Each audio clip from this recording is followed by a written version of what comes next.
Koçlar Mekanı'na hoş geldiniz. Bugün kızlarla stres yönetimini konuşuyor olacağız. Önce sizlerden de bir hoş geldinizi duyayım. Sonra giriş yapacağım.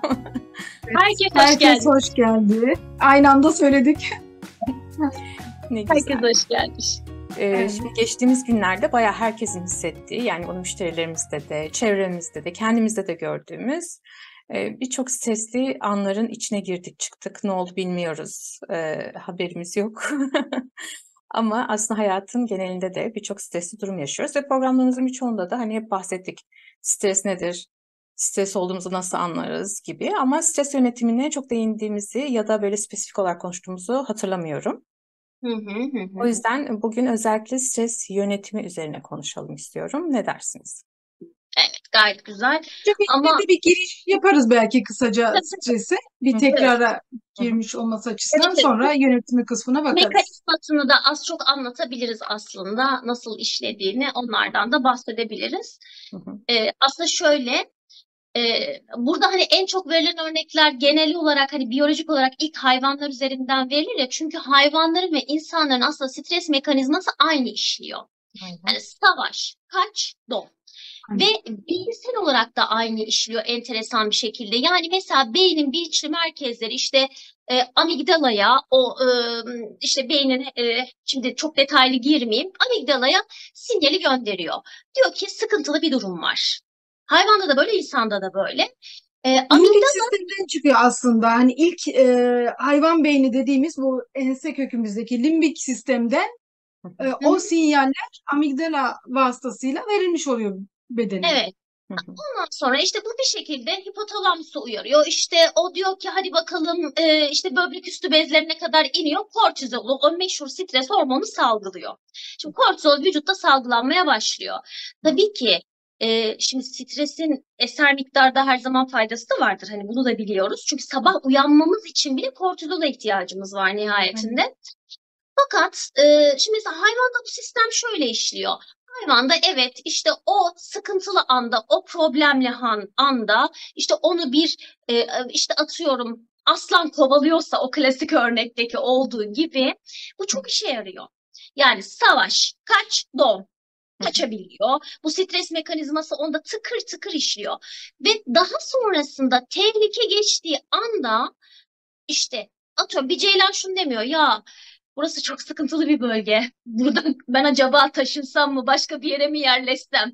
Burası bana ileride de bir problem yaratır mı? Falan gibi bir duruma girmiyor ceylan.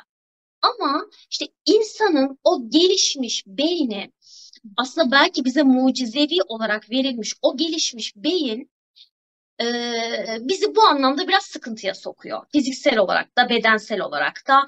Yani o gelişmiş zihin bu sefer işte gelecekle ilgili şeyleri düşünüyor, geçmişle alakalı şeyleri düşünüyor ve bizi çok farklı bir noktaya getiriyor deyip ben bir giriş yapayım. Sizlere O bırakayım. sürenin içerisinde kalmasını sağlıyor. O sürenin uzamasını sağlıyor. Ben de şöyle bir şey söylemek istiyorum. Aslında sen hayvanlar dedin ya. İlkel zamanlardaki insanlarda da sistem aynen Evet, böyleydi. tabii. O neydi işte bir dediğin gibi aslan geliyor. İşte vahşi herhangi başka bir hayvan geliyor. O e, şimdi yine dediğimiz gibi sistemler işte limbik sistemden başlıyor o sinyalleri göndermek için. Tehlike var diyor. Beyin uyarıyı gönderiyor. İşte kortizol salgılanıyor dediğin gibi göz bebekleri büyüyor, kalp atışları hızlanıyor, nefesi hızlanıyor. Bu arada sindirim sistemi ve bağışıklık sistemi de baskılanıyor, duruyor hatta ki oradaki kan o tehlikede ya kaçsın, kaçabilsin diye Bacaklara kaslara, gönderiliyor. bacaklara aynen oralara yönlendiriliyor. Sonra sistem o kadar basit ki işte ya kaçıyor ya savaşıyor. Sorun orada bitiyor. Ondan sonra kapanıyor konu. Ama şimdi dönemimizde maalesef öyle değil. Bitmeyen bir stres furyasının içerisindeyiz. Ekonomik olarak olsun. Bir kere zaten sadece insan ilişkileri bile stres yaratıyor artık. Sadece Yani, insanlar birbirleriyle anlaşamadığı için ciddi sıkıntılar oluyor. Hatta şey demiş ki Freud, çağımızın hani hastalığı diyoruz ya stresi. Uygarlığın bedeli nevrozla ödenir demiş. Yani O dönemde demiş hem de düşünün ki tabii. bu dönem için artık neler söz konusu. Ya insanda zihin hep böyle işliyor ya, çünkü hani aslında hayvanda çok akut bir durum bu belki. Hayvanda oluyor, bitiyor. İşte savaş, kaç, don, o repertuardan birini kullanıyor, hallediyor. Fakat insanda süre gelen, yani süreklilik arz eden bir durum. E, Hı hı. Aslında problem belki o zaman başlıyor. Yoksa gerekli zamanlarda, yani insan mesela neden stres duyar? Ben bazen düşünüyorum. Hani hangi durumda insanlar stres duyar? İşte bir zarar görme ihtimalinde, değil mi? Muhakkak ki stres duyar. İşte bir gerçekten hayati tehlike anında. Genel olarak işte hani işte bile aslında bir zarar görme güdüsüyle bazen Şimdi o şöyle bir stresi şey, hani yaşıyoruz. uzun süreli streslere maruz kaldığınızda, yani bu şehirde yaşamanın verdiği sadece trafik stresi bile olsa hiç fark Evet. etmeden birden çıkan bir yüksek korna sesi bile sizi strese sokabiliyor, ya da oradan geçen bir ambulans sesi bile. O yüzden peki bu stres dönemlerinde ne yapmalıyız? Aslında sonda söyleyeceğimizi ben başta söyleyeyim. Biyolojik olarak stresin tek panzehiri, araştırmalar sonucu bulunan tek şey aslında parasempatik sinir sistemimizmiş. Siz bunu geçen de çok güzel anlatmıştınız programda. Hı Aslında hı. ona da bir baksınlar. Bu ne Evet. demek yani? Otonom sinir sistemimizin savaş ya da kaç dediğiniz gibi Hı bölümüyle hı. sempatik sinir sistemimize karşı koymak için tasarlanmış vücudun tek dinlenme ve yenilenme sistemiymiş. O yüzden Hı eğer hı. hani burada stres yönetimi konuşacaksak, Hı hı. önce o dediğiniz parasempatik sistem nasıl çalışıyor onu iyi bir biliyor olmak Anlamak lazım. gerekiyor. Doğru. Doğru. Mesela hayvanlar %90 parasempatikte. Hı Yani hı, %90 parasempatikte gidiyorlar. hı hı, Fakat işte insanoğlu böyle değil. hı hı. Bazen o Bunu burada parasempatikte kısaca bir açıyor olsanız o programı dinlemeyenler için parasempatik sinir sistemine tekrar bir tabii, değinseniz. yani hatta o programda da biraz şöyle anlatmıştık. Hani otonom sinir sisteminin aslında 3 tane temel ayağı var: sempatik, parasempatik ve enterik. Hı Şimdi hı. sempatik aslında bizim gün içerisinde bulunduğumuz kısım. Yani sürekli bir koşturmanın içerisinde doğal olarak vücudumuz hep o stres Yüksek oranda mekanizmasıyla. beta da bu arada onu da belirtelim. Yüksek Evet, evet, oranda beyin beta dalgalarımız beta dalgasında oluyor. çalışıyor. Ve vücudun birazcık gaza basma sistemi gibi. O programda da biraz böyle anlatmıştık biz. Hı hı, Parasempatik de frene basmak gibi. hı hı. Yani sempatik sistem sürekli aktif olduğunda, yani mesela düşünsenize bir aracın sürekli gazına bastığınızda ne olur? Eninde sonunda bir yere toslar. Hı Dengede çalışması gerekiyor. Evet, Hı parasempatiyi aktive etmenin işte bir sürü metodu var ki bizim için belki en kıymetlisi Zeynep'le hep konuştuğumuz nefes, parasempatiyi aktive etmenin yollarından. hı, Mesela atıyorum günün sonunda aslında biz bedenen parasempatikte olmamız gerekiyor. Ama işte o beyin var ya, çok enteresan. Yani o stres mekanizması gerekli, doğada tıkır tıkır işliyor. hı hı. Fakat insanda aksine Ama fiziksel neden, işte problemlere orayı yol fark açıyor. etmek lazım. Çünkü zihin araya giriyor, değil mi? Evet, O yani zihni hani aradan çıkarmak belki de işte bizdeki de tabii, aynen parasempatik O aynen. sistem zihni dediğiniz aradan şeyi aktive çıkarmak edecek. derken şöyle anlatabiliriz belki onu. Hani anda kalamamak. Hı hı, Hı, Zihinde, çok güzel. zihindeki o susmayan şeyler neler? İşte ya geçmişte takılı kalıyor, geçmişin sorunlarıyla, yaşanmışlık kısımlarıyla ya da geleceğin o ya olursalarıyla, hı hı, Ne kaygılarıyla, olursa endişeleriyle tuzağı. boğuşuyor. Ha, ne Evet. zaman anda kalabiliyorsun?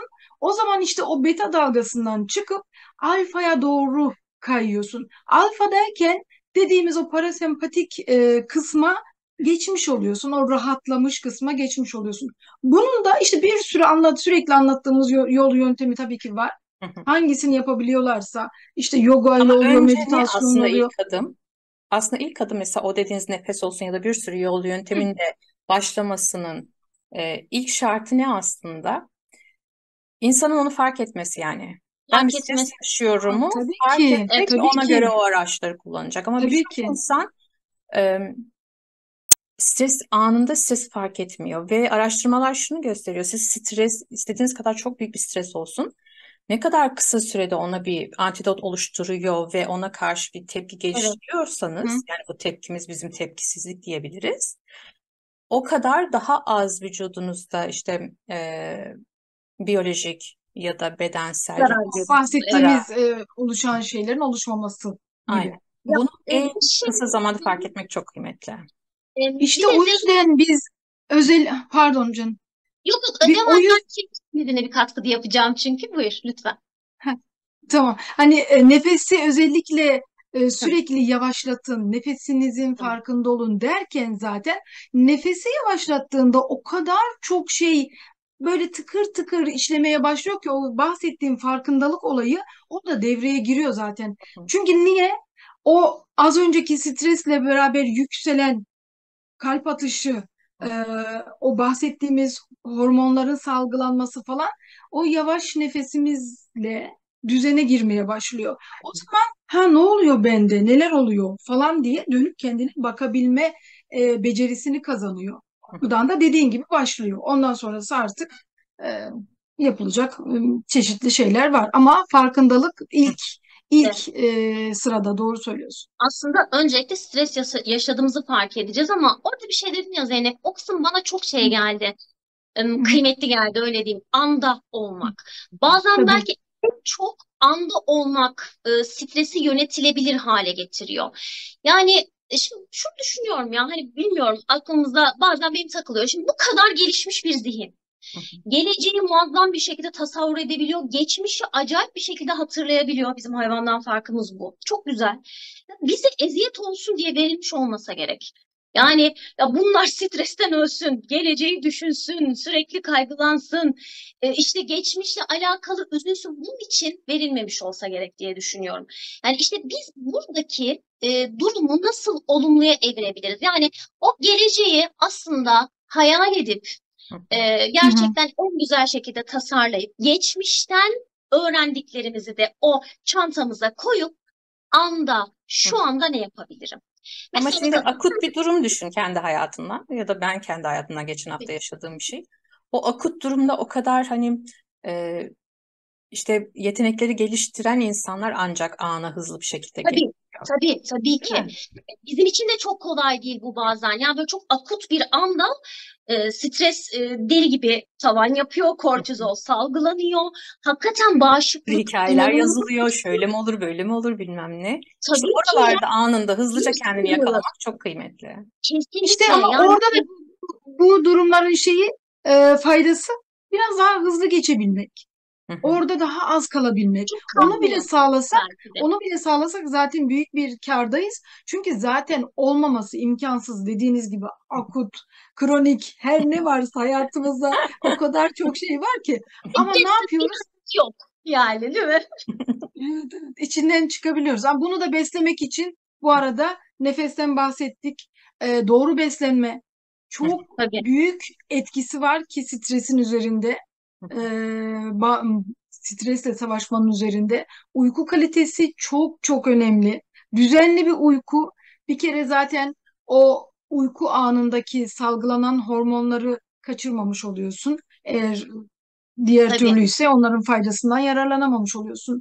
Dolayısıyla uyku, beslenme, doğru nefes, bunun yanında masaj mesela çok faydalı yapılabiliyorsa. E, Spor, hareket her zaman olduğu gibi. Kesinlikle, kesinlikle. Ya şöyle, aslında hani hepimiz dediğimiz gibi zaman zaman o stresi yaşıyoruz. Mesela bakın, ben programa girmeden önce çok şu anda şey bir örnekten bahsedeceğim size. Hı hı. Münevvere hatta ilk girerken dedim, Zeynep sen orada girmemişsin ki, kıyamet sıcak burası. Ve o kadar Hmm. dedim stresli ki biz programı nasıl çekeceğiz? İnanılmaz sıcak. Böyle yüzümdeki makyaj akıyor falan. Şimdi mesela şu anda şunu fark ettim. Şu an mesela çok andayım. İşte ben mesela genel anlamda konuşmayı çok seviyorum. Konuşmaya odaklanmayı çok seviyorum. Anlatmayı çok seviyorum. Dinlemeyi çok seviyorum. O kadar andayım ki şu anda. Mesela stresle ilgili bütün şeylerim gitti, hislerim. Yani ne ödenecek faturaları düşünüyorum. İşte Ne sizler sıcağı biliyorsunuz düşünüyorsun? değil mi? Aynen öyle. İşte taşınacağım, ne bunu düşünüyorum şu anda. Şu sıcak çok umurumda değil şu anda. Çünkü çok andayım. Hı İşte hı. bunu Evet. becerebildiğin zaman, belki böyle çok sevdiğin bir şey yaptığın zaman gerçekten ana çok iyi, hani tam olarak şu anda olabildiğin zaman gerçekten stres, o en azından süre gelen stres diyeyim, Hı çok hı. yönetilebilir bir şey oluyor. Ama normalde hani ben biraz böyle bahsederken burada samimi bir, hani bizim de kendi aramızda arkadaşlıklarımız olduğu için biraz samimi gördüğüm için kendimden örnekler vermeyi de seviyorum. Paylaşmakta da çok bir Aslında ben sakınca sana şeyi görmüyorum. soracaktım. Kedinin kaybolduğu anda Evet, tam ondan Sen ne bahsedeceğim hissettin? şimdi. Onu soracaktım aslında. Tamam, tam ondan bahsedeceğim. Şimdi şöyle, hatta dün de biz Zeynep'le bir çekim yaptık. Onda da biraz anlattım. Hı hı. İnanılmaz. Yani şöyle, şimdi kedimin adı İncir bu arada. Takip edenler de bilir. Hemen de İnanılmaz bir bağ söyleyelim, bulundu bu arada. bulundu çok şükür. Evet. İnanılmaz bir bağ kurmuşum İncir'le. Fakat bu bağı bu kadar yoğun kurduğumun ben bile farkında değildim kaybına kadar. Hı. Şimdi ilk hiç olmayacak bir şekilde balkondan kaçtı. Ee, Algılayamadım biliyor musunuz? Ya buralardadır. Sabah kalktım yani normal rutinimdeyim. Buralardadır falan çıkar. Evde saklanmıştır. Fakat gün ilerledikçe, bulamadıkça o yaşadığım stresi, o arama anındaki gerilimi size anlatamam. Şimdi ilk akşam oturdum ve şunları düşünüyorum. Benim için çok kıymetli çünkü hani hayvan besleyenler, hayvan sahipleri bilir. Ya evlat gibi siz çok seviyorsunuz beslediğiniz hayvanı. Ve direkt şunu düşündüm biliyor musunuz? Ya şimdi ya kötü biri aldıysa bakın ya öyle tuzağına düştüm. Bak bu kadar konuşuyoruz, bu kadar işte çalışmalar yapıyoruz, kendimizi geliştiriyoruz ama düştüm. Ya biri aldıysa ya alan kişi kötü davranıyorsa bak daha da ileri gidiyorum. İşte Hikayeler. tabii sokaktaki kediler ona saldırdıysa çünkü bu bir ev kedisi kendini savunamaz. Ah oğlum vah ne yaptı falan. Ertesi gün kalktım. Tabii bağışıklık sistemi, o stres biliyorsunuz bağışıklık sistemini direkt az önce de bahsettik ya Evet. baskılıyor. Çünkü diyor ki daha büyük bir problem var sen dur sen şu an çalışma diyor. Aynen. Yüzüm inanılmaz derecede böyle alerjik bir reaksiyon gösterdi. Ben de mesela genelde böyle fiziksel bir etkisi oluyor. Hı hı. Ertesi gün kalktım dedim bu ne? Aman Allah'ım yani ben de stresin direkt böyle bir reaksiyonu oluyor. Hı hı. Sonra tabii ki çok üzgünüm bir yandan. Stres kısmından çıktım ama üzgünlük kısmını çok çözemedim mesela. Çok üzülüyorum. Sonra kabullenmeye Pişmanlık başladım. var Dedim ki mıydı? Çünkü bunlar nasıl? bile paket halinde gelir. Üzgünlük, pişmanlık. Ah şunu Tabii yapsaydım, ah bunu hiç, yapsaydım. Üçü birden gelir. Tabii mesela balkonu dikkat etseydim, kapatmasaydım falan gibi şeyler de değil keşke mi? tam Oradan kapatsam. kaçmış ya. Hı Sonra hı. şey yaptım. Elimden ne gelir? İşte ilanlar astım, dağıttım vesaire. Elimden gelen her şeyi yaptıktan sonra oturdum, üzüldüm ve kabule geçtim. İşte gerçekten bakın hakikaten meditasyon yaptım, nefes çalıştım, e, EFT çalışmaları yaptım kendime. Sonra dedim ki kabul edeceğim. Gerçekten kabullendim ve yüzüm geçti biliyor musunuz? Yüzüm hemen toparlandı, kendime geldim. Kabul ettim. Hatta kendi kendime olumlu şeyler diyorum. Diyorum ki tamam neyse artık ev daha az kirlenecek falan gibi. Hı hı. Fakat tam kabule geçtiğim anda incir ertesi gece bulundu.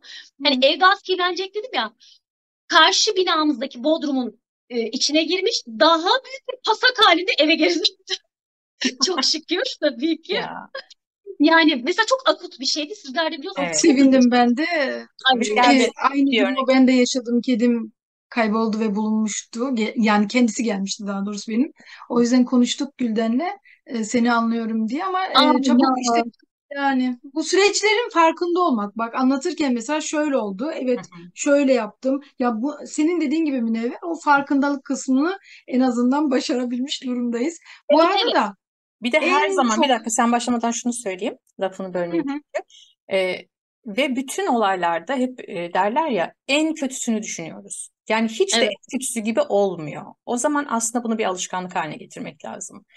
En kötüsünü düşünmeyeyim çünkü öyle olmayabilir. Olursa da zaten benim şu an yapabilecek hiçbir şeyim yok hı. deyip o Ya halde da stresi daha aza geldiğini indirmek. hayal etmek, bulunduğunu hayal etmek, bulunacak, Hı hı. gelecek gibi olumlu düşünmek lazım. O anda işte ilk etapta yapamasan bile daha sonra bunu başarıyor olmak lazım. Doğru. Ben de şey diyecektim, bu bağışıklık sistemi ve sindirim sistemini özellikle durduruyor ya stres. Evet. Yüksek oranda baskılıyor ve durduruyor. O yüzden büyük oranda hastalıkların özellikle kanser hastalığının Aa, evet. stres sonrası uzun süreli yaşanan stres sonraları ortaya çıktığı zaten belli. Bunların da farkında olup stresle bir şekilde mücadele etmeliyiz. Bir Dediğiniz gibi şekilde ya hani heh, buyurun devam et. yok, sorun değil. Bir şekilde Sorabiliriz. dediğin kısım aslında kendi şeklimiz. Yani mesela ne dedi Gülden? Ben şunu yaptım, bunu yaptım, bunu Hı yaptım. hı, Çünkü hı o hı, biliyor ki o teknikler ona uyuyor. hı Ama hı. bende başka bir şey uyuyor. Ben hemen Tabii. onu yapıyorum. Ama bunun için ne yapıyorum? Ben kendimi tanıyorum. Gülden kendini tanıyor. Zeynep kendini tanıyor ve Hı hı. kendimize göre stresimizi En iyisini. düşürmemizin, Tabii ki. elimine etmemizin teknikleri var. Yani benim düşürüş şeklim seninkine uymayabilir. O yüzden insanın da burada kendini tanıyor olması. Ben ne yaparsam sakinliyorum, calm oluyorum. Ben ne yaparsam mutlu oluyorum ya da duygu durumumu Peki bir değiştirebiliyorum. şey değil mi Münevver? Aslında o akut anda da çok stresli olmak bizim çözüm bulmamızı çok zorlaştırıyor. Hı hı, Yani ben de mesela öyleyim. Hemen bir çözüm odaklı olamıyorum mesela. Önce o stresi yaşıyorum ya. Halbuki azıcık sakinleyip, azıcık o parasempatiyi dediğimiz gibi devreye soktuğumuz zaman bu sefer beyin çözüm odaklı oluyor. Yani bir şey yapmalıyım. Bunun için bir şey yapmalıyım. Aslında orada Hani tam ne oluyor? Hani dediğin gibi neden çözüm bulamıyorsun? Çünkü onu kabul etmiyorsun. Kaybolduğunu tabii kabul tabii etmediğin için tabii. zaten çözüm bulamıyorsun. O arada dediğim gibi üçü bir arada geliyor. Pişmanlık, kaygılar, Ben de anda olmamak. evet, tam diyecektim Hı ben de. hı, Ya kabul ya çözüm buluyor ya hı. da kabule geçiyor Kabul diyecektim. Sen çok ediyor. güzel Aynen. söyledin. Hı hı. Tabii tabii kabul de Çünkü ediliyor. onu Yani söyleyeceğiz ya her zaman. Ee, Hani bir şey yaşıyoruz. Evet, burada benim yapabileceğim bir şey var mı? Çözebileceğim kontrol elimden alanı. gelen bir şey var mı? Onu yaparım geliyorsa. Hı. Gelmiyorsa işte o kısımda mecburen kabule geçmek zorundasın ki o durumun sana yaşattıklarını engelleyebilesin. Hı hı. Kontrol alanımızı Şey, her zaman aslında test hı hı, etmemiz gerekiyor hani bu anlamda ama ya bazen insanlar hani bu çok uzun mesela stresli bir işiniz olabilir. Hani süre gelen stres diye de bir şey var. Gerçekten o iş streslidir. İşte bazen hayati riskler içeriyordur vesaire. Şimdi hani onu da düşünmek lazım. Süre gelen streste bazen neler yapılabilir? İşte kendimizi dediğimiz gibi işte ana çekebiliriz. Bu çok güzel. Ya da mesela atıyorum bir yaz süreci. Ya daha uzun süren bir şey. Şimdi aklıma çok şey gelmedi, örnek gelmedi ama mesela daha uzun süre gelen bir streste genelde beyin şöyle düşünüyor ya. Hani insanlar kendini böyle ödüllendirme konusunda çok cimridir. Ya Hı mesela bir stresli bir durum var, hep şey deriz. Ya şu iş bir hallolsun da. Hani ondan sonra yaparım ne yapacaksam. Şu işler bir yoluna girsin de falan. Aslında belki de böyle olmamak lazım. Yani işte hakikaten o stresli anlarda da belki düzenli yürüyüş yapmak, belki gerçekten düzenli spor yapmak, düzenli nefes çalışmaları yapmak, hı, hı. belki kitap okumak, sizi ana getirecek ne varsa yine bunları deneyimlemek gerekiyor. Yani bu iş bir hallolsun da ben bu işle sonra uğraşayım mı? zamanım yok diye hareketsiz kalmak mesela bir şekilde yarım saatini ayırabilir bir insan. Yarım saatlik bir yürüyüş bile, evdeki herhangi bir e, egzersiz bile yarım Tabii, saatlik 40 dakikalık mesela çok büyük katkı sağlayacaktır. Dediğimiz gibi yine beslenme ve uyku düzeni çok çok önemli. Zaten dediğim Bunlar da gibi uzun vadeli çözümler aslında. Hani tabii. birdenbire sorunu çözmek değil ama o mücadele kısmındaki güçlü olmanı sağlayacak senin yaşam tarzın hı, hı. olacak, Şey de olmalı. değil. Bazen de bize de olmuyor mu? Mesela böyle stres ya da üzgün, üzüntülü olduğumuz bir zamanda işte yürüyüş yap ama beden istemiyor bunu. Hı Can hı. istemiyor. Fakat biraz kendimizi zorlamamız gerekiyor biliyor musunuz hani bu noktada? Yani evet bedenim bunu istemiyor, canım bunu istemiyor ama kendimi zorladığım zaman hakikaten sakinlediğimi görüyorum. Hani şu da oluyor. Ben de çok açık söylüyorum. Yani hepimiz insanız. Bir sürü şey yaşıyoruz Hı ve hı. yaşadığım bir streste bazen diyorum ki kendimi zorluyorum. Hayır diyorum ya. Şimdi canım işte atıyorum bu nefes çalışmasını yapmak istemiyor. Canım istemiyor bunu. Ama kendimi zorluyorum. Çünkü onun içinde kalırsam çok iyi Hareket biliyorum ki hareketi getirir çıkamıyorum. çünkü. Evet, Değil mi? Durdukça çıkamıyorum. durmak istersin. Hareket ettikçe de onun adı her neyse hareketin o Hı an nefestir. Nefesini yaptıkça da yapmak istersin. O yüzden bir şekilde o motivasyon kaynaklarını sağlamak zorundasın. Bir de şey Evet. diyecektim. Bu betadan bahsettik ya. Mesela kavga anı. Trafikte birisi işte çıktı kornaya bastı diye diğerine kızıyor vesaire. Çok sinirli, çok gergin ve belki ileriye gitti. Yaralanma oldu. hı, hı. O an o kadar gergin, vücudu gergin ve betadayken ve stres anındayken beyin bedenden haberdar olmuyor. Neremde ne var? Başka türlü şeylerde ya Evet. çalışma sistemi. O yüzden ona bakmıyor ve duymuşsunuzdur hep yaralanmış, kanı görmeden acısını duymuyor ama olay bittikten sonra acısından duramıyor. Yani oradaki bedendeki farklılığa bakın. Stresin neler yarattığına. Betadan işte çıkabilmeyi kolaylaştırmak lazım. betada olduğumuz yerler de olacak tabii ki ama stresle mücadelede alfa bizim en iyi alanımız. Bir şey daha eklemek istedim ben bu noktada. Mesela olumsuz cümleler de insanı farkına varmadan strese sokuyor arkadaşlar. Yani hani kullandığımız olumsuz cümleleri biraz olumlulara evirmeye de çalışmamız gerekiyor. Siz farkına varmıyorsunuz ama gün içerisinde kullandığınız olumsuz cümleler biz aslında şey yapıyor. Farkına varmadan böyle alttan o suyu yavaş yavaş ısıtmak gibi zaman içerisinde bir stres anını sokuyor. Ya böyle dediğince bazen şunu da hissediyorum biliyor musunuz? Şimdi geçenlerde bir Reels izledim. İşte kız şey yapacak, bir şey söyleyecek. Onu istiyorum. Yok istiyorum demeyecektim. İstiyorum olunca yok oluyor. Hani böyle insanlar O da şaşırıyor. aslında şeye dönüştü biliyor musun? Aslında onu da konuşmak gerekir. Hani negatif positivity gibi bir şeye dönüşmeye başladı. Öyle bir şeyden bahsetmiyoruz biz. Stres var Evet. hayatın içinde ve gerçek yaşadığımız örneklerle de bunu veriyoruz. Ben de yaşadım geçen hafta böyle bir şey. Yani detay vermeye gerek yok ama o anda düşündüğüm tek şey ben şu an olmuşu kabul etmem gerekiyor. Çünkü oldu, değiştirebileceğim hiçbir şey yok. Hı hı hı hı. Sonra bir iki saat sonra bu konuda ne yapabiliriz düşüneceğiz, konuşacağız. Evet. Ama şimdi Bir olmuşu çözüm kabul bu. etmem lazım. Ama bu kabul dediğiniz gibi hemen kendimi sokağa atayım, yürüyeyim gibi de yapmadım. Mesela ben kendi Tabii. adıma oturup ağlamam gerekiyorsa ağladım. Tabii Kesinlikle. tabii. Ya kendime Duygularla izin verdim. yüzleşmek. Hı Çünkü hı. ani bir şey ve o duygunun benden bir şekilde çıkması lazım. Hani bu yürümek İnşallah de bir çok kötü bir enerji şey çünkü. değildir. Hani Yok detay yok çok vermedin kötü bir şey değil o. ama. Her şey ağladığım için. Yüksek. Herkesin de bak o yöntemi farklıdır dedim ya, çok doğru. Bazıları ağlayamaz. Hı hı. Bazıları ağlayarak rahatlar. Evet. Yani Yani Bence sana bir şey hangisini bunu bulursan. acizlik olarak mesela öncelerden acizlik olarak görüyordum ama Yok, hayır, sonradan ben öyle aslında görmedim. bilgi edinmeye başladığımda yükselenim yengeç, ayım balık, hep su grubuyum. Ben gerçekten çok su topluyorum. Mecbur onu atmam gerekiyor bir şekilde. Ağlayarak atıyorum diyeyim. Ama bu sizin hani başka bir yönteminiz olabilir. Mesela kronik bir iş dediğiniz gibi işe gidiyorsunuz ve sürekli rahatsız olduğunuz bir patronla çalışmak zorundasınız ya da iş arkadaşlarınız var sürekli zararda. Ne yapacaksınız burada? Onu kabul edeceksiniz. Beni negatif etkileyen insanlarla çalışıyorum ya da patronla çalışıyorum. Ve her gün buraya giderken oflayıp poflamak yerine bunun bilinciyle giderseniz ve sonrası için kendinize bir çözüm arayışı içinde tabii. Ama o gün mesela masanın üstünde sizin sevdiğiniz bir işte petiniz olabilir, çocuğunuzun resmi olabilir, komik sizi güzel bir yerlere götüren bir şeyin resmi olabilir, sizi o ana getiren, sizi mutlu eden, kendinize göre caydırıcılarınız olduğunda orası daha size hani yaşanılabilir bir ortam gibi de olur.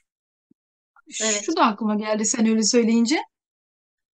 Şimdi aynen o örnekten gidelim. Hı Mutsuz olduğu bir iş. hı hı Şimdi her gün o kabule geçmeden, evet bu benim işim, ben her ne kadar süreyse bunu yapmam gerekiyor gibi kabule geçmeyince, hı hı oraya her gün zorla gittiğinde öyle bir enerjiyle gidiyor ki zaten iş ortamındaki hani yine frekanslardan bahsettik ya Gülden. Hı hı. Yaydığı enerji karşı taraflara da Öyle aynı geçti. sinyalle gittiği için zaten sürekli negatifle karşılaşıyor. Belki kendi alanını rahatlattığı zaman, frekansını yükselttiği zaman karşı taraftan da değişim görecek. Belki rahatlama görecek. Bu da önemli aslında. Aynen öyle. Aslında şöyle diyebiliriz değil mi? Hani az çok Toplarsak toparlayacak son olursak. sözlerinizi de evet alayım. Yani stres hayatımızın bir faktörü. Stressiz bir hayat yok. Amacımız yönetilebilir. Baş etmek de demiyorum, yönetilebilir bir hale getirmek ve minimuma düşürmek. Yani negatiften asla kaçmak değil. Az önce bahsettiğim gibi o çok hoşuma gitti. Hakikaten o negatifi yok saymak, Hı hı, yokmuş gibi kabul etmek. Bu doğru bir şey değil zaten. hı. Hayatımızda negatif duygular var. Biz sadece elimizden gelen farkındalıkla bunu olumluya çevirmek, evirmek zorundayız diye düşünüyorum. Ama hayatımızın da bir parçası olduğunu kabul etmemiz gerekiyor, yaratılışımız gereği. Evet. Kesinlikle. Ben bir nefes koçu olarak önce nefesinizi düzenleyin derim. Hı. Önce Kesinlikle. nefesinizi, doğru nefesinizle bir tanışın. Ondan sonra zaten duyguları yönetmek, diyaframdan alındığı zaman nefes, Hı hı. duyguları yönetmek, duyguları kontrol altında tutmak, kendinin farkında olmak, Neler yaşıyorum şu anda, hangi duygu durumlarının içindeyim mi fark etmek çok daha kolaylaşıyor. O yüzden önce nefes diyorum ben kendi adıma. Ondan sonra da bahsettiğimiz diğer yöntemleri Ben öyle derken de aklıma şey geldi. uygulayabilirsin. Hani kaçan kovalanır derler ya. O yüzden kaçmayın o duygulardan. Çünkü kovalanıyorsunuz. Durup onlarla yüz yüze gelmek çok kıymetli. Orayı fark etmek. O negatif dediğimiz şeyin de aslında sonradan hani başka zamanlarda da konuştuğumuz durumlar var ya. Negatif zannettiğimiz sonradan pozitif hissediyoruz. Yani Tabii. negatif pozitif diye bir şey yok. O an bir Hı denge hı. bozukluğu oluyor. Ama o denge bizim için ileride hayra mı vesile oluyor, şerre mi vesile oluyor? Zaten onu gene yaşarken görüyor oluyoruz. O yüzden Osman, zaman her şeyin o zamanı ilacıdır diye. yaşamak için de şu anda kendimize hani dikkat ediyor olmamız da kıymetli. O yüzden bir an önce bunu fark edip kendi tekniklerinizi geliştirip nefesinizi dediğin gibi düzenleyip onları fark edip sonra bir çözüm önerisi kendi kendinize bulun. Daha ne diyelim diye. Hangisi size hangisi size daha uygunsa insan onu keşfeder zaten. Hı, Bazılarına bu iyi gelmez, bana iyi gelen bazılarına iyi gelmez. Evet. Herkes kendisini keşfettikten sonra doğru olanı bulacaktır evet. diyelim Hı hı. ve Bugünlük de bu kadar oldu. bugünlük bu kadar diyelim. Bir sonraki Benim de programlarda görüşmek üzere ve dediğim gibi Evet. görüşmek nefes üzere. programlarını da dinlesinler. Gerçekten çok kıymetli bilgiler veriyorsunuz. Ben çok faydalanıyorum. Teşekkür ederim. Kanala da Kanalımızı da takip etmeyi unutmayın. abone de olun. Abone Beğenmeyi olun, beğen unutmayın. tuşuna basın. Görüşmek Beğenin, üzere. mesajlar bırakın. Hoşça, Biz de cevap yazalım. Evet. Güzel oluyor. Etkileşimde Siz de oluyor. cevaplayalım peki. Görüşmek üzere. Hoşça kalın. görüşmek Görüşürüz. üzere. Hoşça kalın.